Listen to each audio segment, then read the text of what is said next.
The Niagara Paramedic Association is once again hosting a charity hockey tournament to raise funds and awareness for two great causes. The Niagara Paramedic Association is a group of volunteer paramedics that all work in Niagara, paramedics and SSCs, which are dispatchers, as well as some management as well. We are all about raising awareness and just kind of telling everybody what paramedics do in our area. A big part of that is events like this one. This is our biggest event that we put on. It kind of promotes paramedicine in the area as well as supporting a really good cause.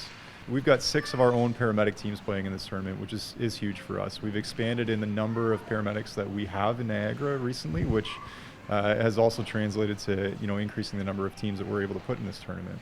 So what's the ultimate goal for this hockey tournament, Dana?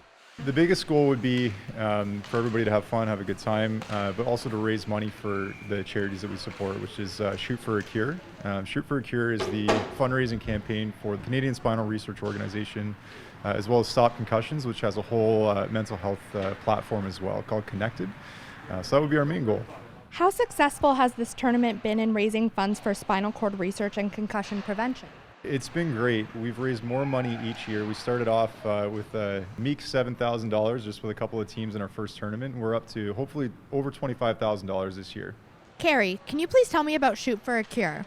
We are an organization that deals with spinal cord injuries in athletes, and of course, as we're going through a pandemic, we have an epidemic with concussions in sport and throughout life, whether it's in a car accident, tumbles and falls. So Shoot for a Cure is basically the organization that oversees spinal cord injuries and of course concussions and injuries.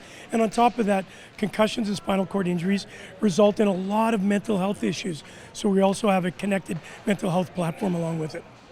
That's incredible. How does it feel to have all of this support from first responders again? Well, it's the 7th annual. We missed a few along the way, but I'll tell you what, Dana and Wes and Corey and Logan, everybody that's involved with the first responders, obviously the paramedics, have been just truly remarkable. It's full. It's actually incredible to be around people without wearing a mask. I still wear it on the odd occasion, but I'll tell you what, you can feel electricity in here. Barry, can you tell me about the Canadian Spinal Research Organization? We're a registered charity, a national charity that's been around for 38 years, and we dedicate all our money to finding a cure for paralysis caused by spinal cord injury. So we fund research and education about spinal cord injury. How important are tournaments like this to raise awareness about spinal cord injuries?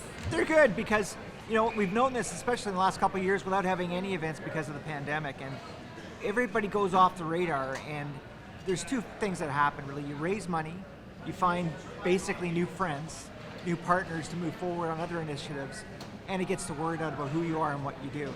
Especially in this case because we're dealing with frontline workers, people that understand trauma. At the very beginning, they've seen guys like me when I've had my injury, and we like to maybe take care of the other end of it, and hopefully they can walk away from these injuries one day. The last 2 years have been difficult for everyone. How does it feel for first responders to get out and play hockey for a couple days and just enjoy some downtime? It's a breath of fresh air. It's nice to see people getting back to what looks like somewhat normal. We're hoping that can continue, and we're really happy to be able to put an event on where people can start getting back to somewhat normalcy in our area. This year, the Niagara Paramedic Association is well on track to raise over $25,000 for both charities. In Niagara Falls, I'm Chloë Olivo for The Source.